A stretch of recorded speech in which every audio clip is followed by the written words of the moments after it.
ഈ കത്തോലിക്ക സഭയുടെ ആത്മീയ നേതാവ് മാത്രമല്ല, ലോകത്തിൻ്റെ മുഴുവനും തന്നെ. കാരണം മാർപ്പാപ്പായുടെ സ്വരം ശ്രവിക്കുന്ന ഒരുപാട് മനുഷ്യരുണ്ട്. ഒരു മോറൽ അതോറിറ്റിയാണ്, ധാർമ്മിക ഒരു ശക്തിയാണ് മാർപ്പാപ്പ.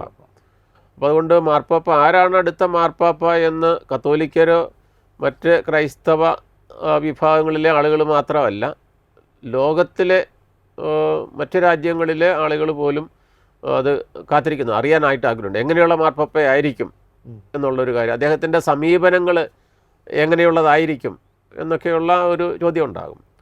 പിന്നെ അടുത്തത് മാർപ്പാപ്പ മരിച്ചു കഴിഞ്ഞ് ഉടൻ തന്നെ മാർപ്പാപ്പയെ തിരഞ്ഞെടുക്കാനായിട്ടുള്ള കോൺക്ലേവ് കൂടുക എന്നുള്ളതാണ്. അത് അടുത്ത മാർപ്പാപ്പയെ തിരഞ്ഞെടുക്കുന്നത് മാർപ്പാപ്പയുടെ മരണശേഷം സാധാരണ 2-3 ആഴ്ചകൾക്കുള്ളിൽ നടക്കുന്ന ഒരു കാര്യമാണ്. കാരണം അത്രയും സമയമെങ്കിലും വേണം. കാരണം ലോകത്തിൻ്റെ പല ഭാഗങ്ങളിൽ നിന്നാണ് കർദിനാൾമാർ വരികയും ഒക്കെ ചെയ്യേണ്ടതെന്നുള്ളതാണ്. ഈ മരണശേഷം മരണത്തിന് വരുന്ന കർദിനാൾമാർ അവിടെ നിൽക്കൂല അല്ലേ? അവർ ചിലരെ നിൽക്കും. പക്ഷേ ഇവർക്കൊക്കെ എന്തെങ്കിലുമൊക്കെ ഓരോ ഉത്തരവാദിത്തങ്ങളുള്ളതാണല്ലോ. നേരത്തെ ഏറ്റിരിക്കുന്ന ഉത്തരവാദിത്തങ്ങളൊക്കെ അവരവിടെ ആ സമയത്ത് അങ്ങനെ കോൺക്ലേവിൽ വരുന്ന ചേരാനും കൂടെ കോൺക്ലേവ് കഴിഞ്ഞിട്ട് പോകാനും കൂടെയുള്ള ചിലർ കണ്ടേക്കുമായിരിക്കും. പക്ഷേ എങ്കിലും പലരും അവർക്ക് നേരത്തെ ആയിട്ടുള്ള ഉത്തരവാദിത്തങ്ങൾ നിർവഹിക്കാനുമായിട്ട് ഒക്കെ ഉള്ളത് കാണും. കാരണം ഇങ്ങനെ ഒരു കുറേ നാൾ ചിലപ്പോൾ നീണ്ടു നിൽക്കുന്നതായിരിക്കും. അപ്പോൾ അതിനുള്ള തയ്യാറെടുപ്പോട് കൂടിയൊന്നും ആയിരിക്കില്ല ഒരു വരുന്നതെന്നുള്ളതാണ്. അപ്പോൾ ഒരു 2 ആഴ്ചയ്ക്ക് 3 ആഴ്ചയ്ക്ക് ഇടയ്ക്കുള്ള ഒരു കാലഘട്ടത്തിലേക്കാണ് സമ്മേളനം കോൺക്ലേവ് വിളിക്കുന്നത്. ഞാൻ ആദ്യം സൂചിപ്പിച്ചതുപോലെ കോൺക്ലേവ് വിളിക്കുന്നത്, ഈ സമ്മേളനം വിളിക്കുന്നത്, അത് മാർപ്പാപ്പയെ തിരഞ്ഞെടുക്കാനുള്ള സമ്മേളനത്തിനാണ് കോൺക്ലേവ് എന്ന് പറയുന്നത്. അത് വിളിക്കുന്നത് ഡീനാണ്, കർദിനാൾ സംഘത്തിൻ്റെ തലവൻ ആണ് അത് വിളിക്കുന്നത് എന്നുള്ളതാണ്. അപ്പോൾ ഇത് കോൺക്ലേവ് എന്ന വാക്കിന് അർത്ഥം, കോൺക്ലേവ് എന്ന് പറയുന്നത് ലത്തീൻ വാക്കിൽ നിന്നാണ്. കോൺക്ലാവെ എന്ന് പറയുന്ന ലത്തീൻ വാക്കാണ്. വിത്ത് ഖീ എന്നാണ്. കോൺ എന്ന് പറഞ്ഞാൽ വിത്ത്, ക്ലാവെ എന്ന് പറയുമ്പോഴത്തേക്കും ഖീ എന്നുള്ളതാണ്, വിത്ത് ഖീ. അപ്പോൾ അതായത് പൂട്ടപ്പെട്ട മുറിക്കുള്ളിൽ നടക്കുന്ന സമ്മേളനം എന്നുള്ളതാണ് വാസ്തവത്തിൽ ഇതിൻ്റെ അർത്ഥം എന്ന് പറയുന്നത്. അപ്പം ഒരു സമ്മേളനം നടക്കുന്നത് പൂട്ടപ്പെട്ട മുറിക്കുള്ളിലാണ്, പുറത്തേക്ക് പോകാൻ പറ്റത്തില്ലാത്ത വിധത്തിൽ കോൺഫിഡൻഷ്യലായ ഒരു വിഷയമാണ്. അതായത് എന്തിനാണെന്ന് വെച്ച് കഴിഞ്ഞാൽ ഇത് നടക്കുന്നത് സിസ്റ്റൈൻ ചാപ്പലിൽ വെച്ചാണ്. വത്തിക്കാൻ കൊട്ടാരത്തിലെ സിസ്റ്റൈൻ ചാപ്പലിൽ വെച്ചാണ് ഈ കോൺക്ലേവ് നടക്കുന്നതെന്ന് പറയുന്നത്. അപ്പോൾ ഈ കോൺക്ലേവിൻ്റെ അതീവ രഹസ്യം, ഒന്ന് സങ്കീർണമാണ്, അതുപോലെ അതീവ രഹസ്യമുള്ള ഒരു പ്രോസസ്സാണത്. രഹസ്യാത്മക സ്വഭാവമുള്ള ഒരു നടപടിക്രമമാണ്. അപ്പോൾ ഇത് മറ്റ് തെരഞ്ഞെടുപ്പ് പോലെയൊന്നുമല്ല. ചിലരെങ്കിലും തിരിക്കുന്നു മാർപ്പാപ്പയുടെ തെരഞ്ഞെടുപ്പ് എന്നൊക്കെ പറയുന്നത് അതിന് മത്സരം, അതിന് കാൻഡിഡേറ്റ്സ് ഉണ്ടാകും, മത്സരമൊക്കെ ഉണ്ടാകും എന്നൊക്കെയുള്ള ഒരു ധാരണ ചിലർക്കെങ്കിലും ഉണ്ട്. തെറ്റായിട്ടുള്ള ധാരണയാണ്.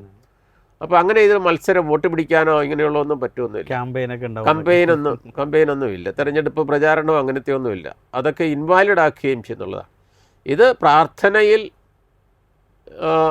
എടുക്കുന്ന ഒരു തീരുമാനമാണ് വാസ്തവത്തിൽ. അതായത് കത്തോലിക്ക സഭ അതിൻ്റെ കർത്താവ് ഉദ്ദേശിച്ചതുപോലെ സഭയെ നയിക്കാനായിട്ട് ഉള്ള ചൈതന്യത്തോടുകൂടി, തികഞ്ഞ ചൈതന്യത്തോടുകൂടി നയിക്കാൻ പ്രാപ്തനായിട്ടുള്ള വ്യക്തിയെ തിരഞ്ഞെടുക്കാൻ പരിശുദ്ധാത്മാവിൻ്റെ സഹായം അപേക്ഷിച്ചുകൊണ്ട് പ്രാർത്ഥനയിൽ ചിലവഴിച്ചതിന് ശേഷം നടത്തുന്ന ഒരു കർമ്മമാണ് ഈ തെരഞ്ഞെടുപ്പെന്ന് പറയുന്നത്.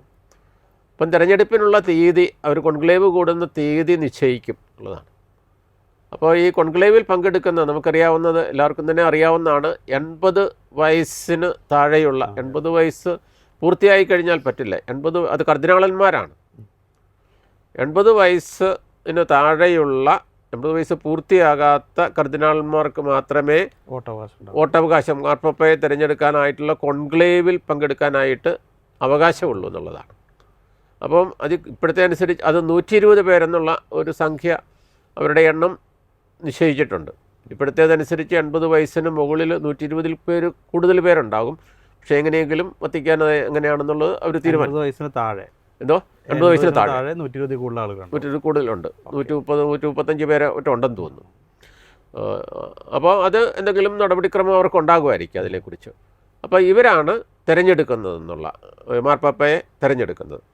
അപ്പം തിരഞ്ഞെടുക്കുന്ന ദിവസം, അതും ഒരു പ്രോസസ്സാണ്. തിരഞ്ഞെടുക്കുന്ന ദിവസം ഇവരെന്ത് ചെയ്തു വെച്ച് കഴിഞ്ഞാൽ, ഇവരെല്ലാവരും കൂടെ കൂടിയിട്ട് സെൻറ്റ് പീറ്റേഴ്സ് ബസിലിക്കയിൽ വിശുദ്ധ ബലിയോടുകൂടിയാണ് ഇതിൻ്റെ കർമ്മം ആരംഭിക്കുന്നത്. അത് കർദിനാൾ സംഘത്തിൻ്റെ ഡീനായിരിക്കും ആ വിശുദ്ധ ബലിയിൽ പ്രധാന കാർമ്മികനായിട്ട് വരുന്നതും. അതുപോലെ തന്നെ അവിടെ ഒരു ഹോമിലി സുവിശേഷ പ്രഘോഷണം നടത്തുന്നതും എന്നുള്ളതാണ്. കാരണം ഇതിൻ്റെ വലിയൊരു ഉത്തരവാദിത്വത്തെ സൂചിപ്പിച്ചുകൊണ്ടാണത്. അതായത് തങ്ങളുടെ വലിയൊരു ഉത്തരവാദിത്വം സൂചിപ്പിച്ചുകൊണ്ടും അതോടൊപ്പം തന്നെ എത്ര ഗൗരവത്തോടു കൂടി തന്നെയാണ് ഈ തെരഞ്ഞെടുപ്പ് കാര്യങ്ങളിൽ പങ്കെടുക്കേണ്ടതെന്ന് ഓർമ്മിപ്പിക്കേണ്ടത്. സഭ നേരിടുന്ന പ്രയാസങ്ങളും പ്രശ്നങ്ങളും ഒക്കെ സൂചിപ്പിച്ചുകൊണ്ടുള്ള ഒരു ഹോമിലി ആയിരിക്കും സാധാരണഗതിയിൽ ഒരു പ്രഘോഷണമായിരിക്കും, സുവിശേഷ പ്രഘോഷണമായിരിക്കും നടക്കുക. അപ്പോൾ ഇത് രാവിലെയാണ് നടക്കുന്നത്. അത് കഴിഞ്ഞിട്ട് ഉച്ച കഴിഞ്ഞിട്ട് വത്തിക്കാൻ പാലസിലുള്ള കൊട്ടാരത്തിലുള്ള ഒരു ചാപ്പൽ, സെൻറ്റ് പോൾ വിശുദ്ധ പൗലോസിൻ്റെ നാമധേയത്തിലുള്ളൊരു ചാപ്പലിൽ ഇവർ ഒരുമിച്ച് കൂടുന്നു. ഒരുമിച്ച് കൂടിയിട്ട് ശേഷം അവിടെ നിന്ന് പ്രൊസഷനായിട്ട് പ്രൊസഷൻ എന്താണ് നമ്മൾ മലയാളത്തിൽ പ്രദക്ഷിണമായിട്ട് പരിശുദ്ധാരൂപിയോടുള്ള ഗാനം ആലപിച്ചുകൊണ്ട്, പരിശുദ്ധാരൂപിയുള്ള ഗാനവും സകല വിശുദ്ധന്മാരുടെ ഉത്തിനെയും ആലപിച്ചുകൊണ്ട് ഇവിടെ നിന്നും അവർ സിസ്റ്റൈൻ ചാപ്പലിലേക്ക് പ്രവേശിക്കുകയാണ്. ഇപ്പോൾ ഇലക്ഷനൊക്കെ നടക്കുന്ന സിസ്റ്റൈൻ ചാപ്പലിലാണ്. അപ്പോൾ ഈ ചാപ്പലിൽ പറഞ്ഞ പോലെ 80 വയസ്സ് പൂർത്തിയാകാത്ത 80 വയസ്സിന് താഴെയുള്ള കർദിനാളന്മാരാണ് വരുന്നത്. അപ്പോൾ ഇവിടെ വന്നതിന് ശേഷം അവർ ഒരു പ്രതിജ്ഞ എടുക്കുന്നു എന്നുള്ളതാണ്. അതായത് പ്രതിജ്ഞ എന്താണെന്ന് വെച്ച് കഴിഞ്ഞാൽ എല്ലാ കർദിനാളന്മാരും എടുക്കുന്നു. അതായത് ബാഹ്യമായിട്ടുള്ള ഒരു ശക്തിയുടെയും സമ്മർദ്ദത്തിൽ അല്ലാതെ ആണ് ഈ തിരഞ്ഞെടുപ്പിന് താൻ വരുന്നതെന്നും, ബാഹ്യമായിട്ടുള്ള ഏതെങ്കിലും ഒരു ഇടപെടൽ ചിലപ്പോൾ ഉണ്ടാവുമല്ലോ, ചിലപ്പോൾ ഉണ്ടാകാമല്ലോ എന്ന് പറഞ്ഞാൽ ആരെങ്കിലും ഇന്ന ആളെടുത്താൽ ഒന്നായിരിക്കും എന്നൊക്കെ ചിലപ്പോൾ ആളുകൾ അങ്ങോട്ടും ഇങ്ങോട്ടൊക്കെ പറഞ്ഞെന്നിരിക്കുമല്ലോ. അപ്പം അങ്ങനെയൊന്നുമുള്ള ഇത് ഇല്ലാതെ അങ്ങനെ അപ്പം അങ്ങനെയുള്ള അതിനൊന്നും വശംവദരാകാതെയാണ് ഇതിലേക്ക് വന്നിരിക്കുന്നത്. അതൊക്കെ തള്ളിക്കളയുന്നു, അങ്ങനെ ഉണ്ടായെങ്കിൽ തള്ളിക്കളയുന്നെന്നും നമ്മുടെ ദൈവത്തിൻ്റെ ഇഷ്ടം അനുസരിച്ച് അത് മനസ്സിലാക്കിക്കൊണ്ട് തനിക്ക് കർത്താവിൻ്റെ സഭയെ നയിക്കാനായിട്ട് പ്രാപ്തനായിട്ടുള്ള ആളെന്ന് തോന്നുന്ന ഒരാളെയാണ് താൻ എലക്ട് ചെയ്യാൻ പോകുന്നത്, തിരഞ്ഞെടുക്കാൻ പോകുന്നതെന്നും ഉള്ള ഒരു പ്രതിജ്ഞയുണ്ട്. അതുപോലെ തന്നെ ഇതിൻ്റെ രഹസ്യ സ്വഭാവം ഒരിക്കലും പുറത്തേക്ക് വിടുകയില്ല എന്നുള്ള അതൊക്കെ പറഞ്ഞുകൊണ്ടുള്ളൊരു പ്രതിജ്ഞ എടുക്കും, എല്ലാ കർദിനാളന്മാരും എടുക്കും. അതിനുശേഷം എന്ന് വെച്ച് കഴിഞ്ഞാൽ അതിന് മുമ്പായിട്ട് തന്നെ ഈ മാസ്റ്റർ ഓഫ് സെറിമണി എന്ന് പറയുന്ന വത്തിക്കാൻ്റെ ഒരു മാസ്റ്റർ ഓഫ് സെറിമണി ഉണ്ട്. ഈ കർമ്മങ്ങൾക്കൊക്കെ നേതൃത്വം കൊടുക്കുന്ന ഒരാളുണ്ട്. അപ്പോൾ അദ്ദേഹം ഈ സിസ്റ്റൈൻ ചാപ്പലിൽ വന്നിട്ടുള്ള ചിലപ്പം ചില ടെക്നീഷ്യൻസ് കാണും, ഇതിൽ സഹായിക്കാനായിട്ടുള്ള ആൾക്കാർ കാണും. അതൊഴിച്ച് ബാക്കിയുള്ളവരോടെല്ലാവരോടും പുറത്തു പോകാനായിട്ട് ആവശ്യപ്പെടും. ഇതാണ്. ഇപ്പോൾ ഈ 120 പേര് മാത്രമല്ല, ഇവരെ സഹായിക്കുന്ന വേറെ ഉത്തരവാദിത്തപ്പെട്ട ഉദ്യോഗസ്ഥന്മാർ കാണും. പക്ഷെ അവർ എടുക്കും ഈ ഒരു പ്രതിജ്ഞ എടുക്കും. 120 പേർക്ക് മാത്രമേ കർദിനാളന്മാർക്ക് 120 പേർക്ക് മാത്രമേ വോട്ടവകാശമുള്ളൂ. എങ്കിലും ഇവരെ സഹായിക്കാനായിട്ട് ചിലർ കണ്ടേക്കും. അത് വിശ്വസ്തരായിട്ടുള്ള ആളുകളായിരിക്കും. പക്ഷേ അവരോടും പ്രതിജ്ഞ എടുക്കാനായിട്ട് ആവശ്യപ്പെടും വേറെ പ്രതിജ്ഞകൾ. അപ്പോൾ എന്നിട്ട് ഇത് അടയ്ക്കുകയാണ്, മുറി അടയ്ക്കുകയാണ്. അതുകൊണ്ടാണ് കോൺക്ലാവെ എന്ന് പറയുന്ന പേരിൽ വരുന്നത്.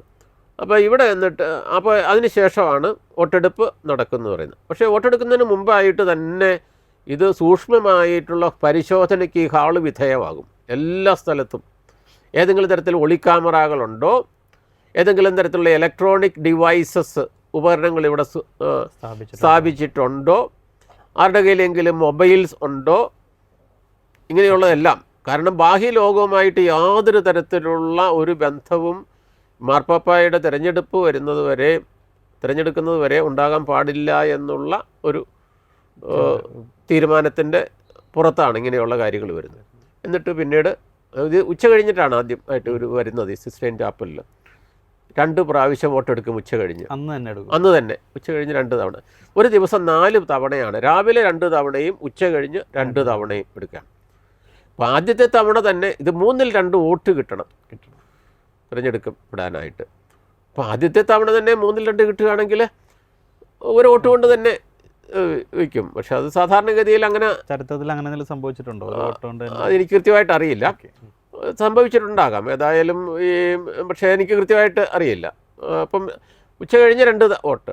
അപ്പോൾ 3-ൽ 2, എന്നിട്ട് അത് പറ്റിയില്ലെങ്കിൽ പിറ്റേ ദിവസം രാവിലെ 2, ഉച്ച കഴിഞ്ഞ് 2.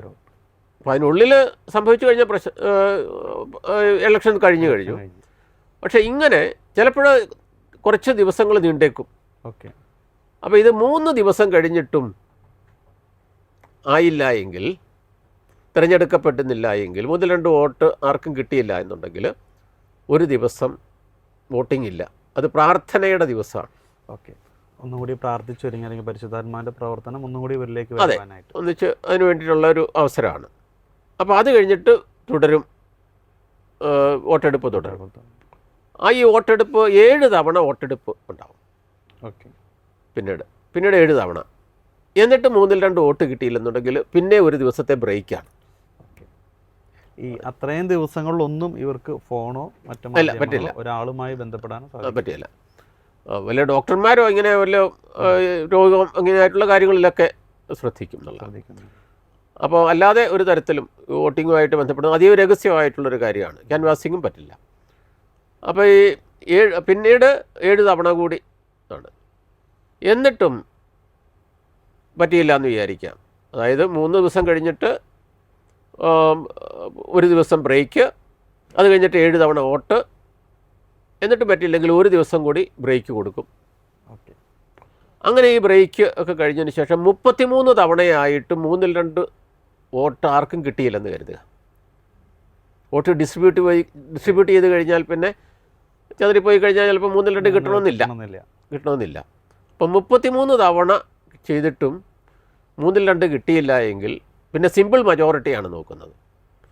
പിന്നെ ഏറ്റവും കൂടുതൽ വോട്ട് കിട്ടുന്ന ആളെ, 2 പേരിൽ ഒരാളെ തിരഞ്ഞെടുക്കും. ഏറ്റവും കൂടുതൽ വോട്ട് കിട്ടിയിരിക്കുന്ന ഈ പറയുന്ന ഇതുവരെയുള്ളതിൽ ഏറ്റവും കൂടുതൽ വോട്ട് കിട്ടിയിരിക്കുന്ന 2 പേര് ആയിരിക്കും പിന്നീട് വോട്ടിങ്ങിലുള്ളത്. കാൻഡിഡേറ്റ് അവർക്ക് വോട്ട് ചെയ്യാന്നുള്ളത്. അവർക്ക് അവരൊരു കാൻഡിഡേറ്റ് പോലെ വരും.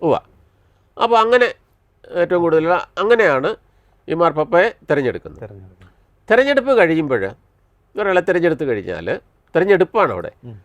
അപ്പോൾ തിരഞ്ഞെടുത്ത് കഴിഞ്ഞാൽ ഡീൻ ഓഫ് കാർഡിനൽ, അപ്പോൾ ഈ പ്രോസസ്സ് ഇതുവരെയും ഒക്കെ ഇതിൻ്റെ പ്രസിഡൻ്റ് ആയിട്ടുള്ളത് ഈ കർദിനാൾ സംഘത്തിൻ്റെ ഡീനാണ്. ഓക്കെ. അപ്പോൾ ഈ തിരഞ്ഞെടുക്കപ്പെട്ട ആളുടെ അടുത്ത് എന്ന് ചോദിക്കും, ഈ തിരഞ്ഞെടുപ്പ് അങ്ങനെ ഞങ്ങളെടുത്തിരിക്കുന്ന തിരഞ്ഞെടുപ്പ് അങ്ങ് സ്വീകരിക്കുന്നുവോ? അപ്പോൾ സ്വീകരിക്കുന്നു എന്ന് പറയുമ്പോഴത്തേക്കും ഒരു പുതിയ മാർപ്പാപ്പയായി. ഡീനെയാണ് തിരഞ്ഞെടുക്കണമെങ്കിൽ ഒരുപക്ഷെ അങ്ങനെ ആവാൻ സാധ്യതയുണ്ടാവുമല്ലോ. അപ്പം വൈസ് ഡീൻ ആയിരിക്കും ചോദിക്കുന്നത്. അതൊക്കെ അതിൻ്റെ ക്രമമൊക്കെ എല്ലാം ഉണ്ട് അതിനകത്ത് വേണ്ടിയിട്ട് ആരെയാണ് ഇനി ചോദിക്കുന്നത്? അതൊക്കെ വത്തിക്കാൻ്റെ ഈ നിയമങ്ങളും അതിൻ്റെ സംവിധാനങ്ങളും എന്നൊക്കെ പറയുന്നത് എല്ലാം അതിൻ്റെ പഴുതടച്ചുള്ളതാണ് സാധാരണഗതിയിലുള്ളത്. ചിട്ടയോടു കൂടിയാണ്. ആ സിസ്റ്റം എല്ലാം വളരെ കെട്ടുറപ്പുള്ള സിസ്റ്റമാണ്. വിശുദ്ധ കുർബാന കണ്ടാൽ പോലും വളരെ സിസ്റ്റമാറ്റിക് ആയിട്ട് നമുക്ക് ഒരു സാധാരണ ഒരു കുർബാന കണ്ടാൽ പോലും വളരെ സിസ്റ്റമാറ്റിക് എല്ലാം വളരെ സിസ്റ്റമാറ്റിക് ആയിട്ടാണ്, വളരെ ക്രമത്തോടു കൂടിയാണ് നടക്കുന്നത്. അപ്പോൾ ഇവിടെ ഇവനെ പ്രൊസഷനൊക്കെ നോക്കുകയാണെന്നുണ്ടെങ്കിൽ തന്നെ നോക്കുക, വളരെ മനോഹരമായി. അതെ, ഒരു പ്രാർത്ഥന ചൈതന്യത്തോടു കൂടി തന്നെയാണ് അതിലെ മൂവ്മെൻറ്റുകളും എല്ലാം വരുന്നത്. അപ്പോൾ അത് കഴിഞ്ഞിട്ട് ചോദിക്കും ഏത് പേരിലാണ് അറിയപ്പെടാനായിട്ട് ആഗ്രഹിക്കുന്നത് ചോദിക്കും. അപ്പോൾ അദ്ദേഹം ചിലപ്പോൾ ഇതേക്കുറിച്ചൊന്നും ചിന്തിച്ചിട്ടുണ്ടാവില്ല. അപ്പോൾ ചിലപ്പോൾ ഒരല്പ സമയമൊക്കെ തരണം എന്നൊക്കെ പറഞ്ഞിട്ടൊക്കെ ആയിരിക്കും ചിലപ്പോൾ. അതേസമയം ഇത് എടുക്കുന്നോന്ന് ചോദിച്ചു കഴിഞ്ഞാൽ അക്സെപ്റ്റ് ചെയ്യുന്നോ, ഈ തിരഞ്ഞെടുപ്പ് അക്സെപ്റ്റ് ചെയ്യുന്നോ എന്ന് ചോദിച്ചു കഴിഞ്ഞാൽ അക്സെപ്റ്റ് ചെയ്യാത്ത ചരിത്രവും ഉണ്ടായിട്ടുണ്ട്. അങ്ങനെ ഉണ്ടായിട്ടുണ്ട്. അങ്ങനെയാണെന്നുണ്ടെങ്കിൽ ഈ ഇലക്ഷൻ്റെ പ്രോസസ്സ് വീണ്ടും തുടരണം. അപ്പോൾ ഈ ഇലക്ഷനൊക്കെ ചരിത്രത്തിൽ 3 വർഷത്തോളമൊക്കെ ഇങ്ങനെ ഈ ഇലക്ഷൻ്റെ തിരഞ്ഞെടുക്കപ്പെടാതെ കാലമുണ്ട്, ഒരിക്കലും ഇങ്ങനെ കാലമുണ്ട്. അപ്പോൾ ആ കാലത്തൊക്കെയാണ് ഈ ആളുകളും മടുത്തു. ഇങ്ങനെ സാധാരണ വിശ്വാസികളൊക്കെ മടുത്ത് ഇങ്ങനെ അവരെ പട്ടിണിക്കിട്ട ഒരു ചരിത്രമൊക്കെ ഉണ്ട്, പെട്ടെന്ന് ആളെടുക്കാൻ വേണ്ടിയിട്ട്. അതൊക്കെ ഒരു കാലത്ത് ഇങ്ങനെ ഉണ്ടായി. അപ്പോൾ ഇപ്പം അങ്ങനെയല്ല. ഇപ്പം എന്ന് പറയുന്നത് ഒരു 2-3 ദിവസത്തിനുള്ളിലൊക്കെ സാധാരണഗതിയിൽ തിരഞ്ഞെടുക്കപ്പെടാറുണ്ടെന്നുള്ളതാണ്. അപ്പോൾ ഇങ്ങനെയുള്ള പിന്നെ അത് കഴിഞ്ഞിട്ടുള്ളതാണ്. അപ്പോൾ ഈ നടപടിക്രമങ്ങൾ ആൾ അംഗീകരിക്കുന്നു, പേര് എന്ന് പറയുന്നു. അപ്പോൾ ഈ നടപടിക്രമങ്ങൾ മാസ്റ്റർ ഓഫ് സെറിമണി, ഒരു പേപ്പൽ മാസ്റ്റർ ഓഫ് സെറിമണി ഉണ്ടാവും. അദ്ദേഹം ഇതെല്ലാം രേഖപ്പെടുത്തുകയാണ്. ഇന്നയാളെ തിരഞ്ഞെടുത്തു, ഇന്ന പേരാണ് സ്വീകരിക്കുന്നത് എന്നൊക്കെ പറഞ്ഞുകൊണ്ട് രേഖപ്പെടുത്തുകയാണ്. അദ്ദേഹം രേഖപ്പെടുത്തുന്നു. അപ്പോൾ അത് കഴിഞ്ഞിട്ട് അടുത്ത ഒരു ഇതുള്ളതെന്ന് പറയുന്നത് തൊട്ടടുത്ത മുറിയിൽ ഒരുക്കി വെച്ചിരിക്കുന്ന, ഇപ്പോൾ മാർപ്പാപ്പമാർ ഈ മാർപ്പാപ്പ വരുന്നു, ഒരാളെ തിരഞ്ഞെടുക്കാനുണ്ട്, അപ്പോൾ അദ്ദേഹത്തിന് ധരിക്കാൻ പറ്റിയ രീതിയിലുള്ള ഔദ്യോഗിക വസ്ത്രം ഒരു വലിപ്പത്തിൽ സാധാരണ പറയുന്നത് കേൾക്കുന്നത്. അപ്പോൾ ഈ മാർപ്പാപ്പമാരുടെ അവർ ധരിക്കുന്ന വസ്ത്രങ്ങളൊക്കെ തുന്നുന്ന പ്രത്യേകിച്ച് കടകളും ഒക്കെ ഉണ്ട്, ഒരു കടയുണ്ട്. അപ്പം 3 തരത്തിലുള്ള, ഇപ്പം നല്ല പൊക്കവും മണ്ണൊക്കെ ഉള്ളതാണെങ്കിൽ ആളാണ് തിരഞ്ഞെടുക്കപ്പെടുന്നതെങ്കിൽ അദ്ദേഹത്തിന് പറ്റിയത്, അതുപോലെ തന്നെ കൃഷഗാത്രനാണ് ഇങ്ങനെയാണെങ്കിൽ അദ്ദേഹത്തിന് പറ്റിയത്, അങ്ങനെ 3 തരത്തിലുള്ള വസ്ത്രങ്ങൾ നേരത്തെ തന്നെ ഒരുക്കി വെച്ചിരിക്കുന്നതാണ് പറയുക. അപ്പോൾ അങ്ങനെ തിരഞ്ഞെടുക്കപ്പെടുന്നയാൾ തനിക്ക് പറ്റിയ വസ്ത്രം ഒരുക്കിയിരിക്കുന്ന വസ്ത്രം ധരിക്കുന്നു. അപ്പോൾ ഇത് കഴിഞ്ഞിട്ട് അപ്പോൾ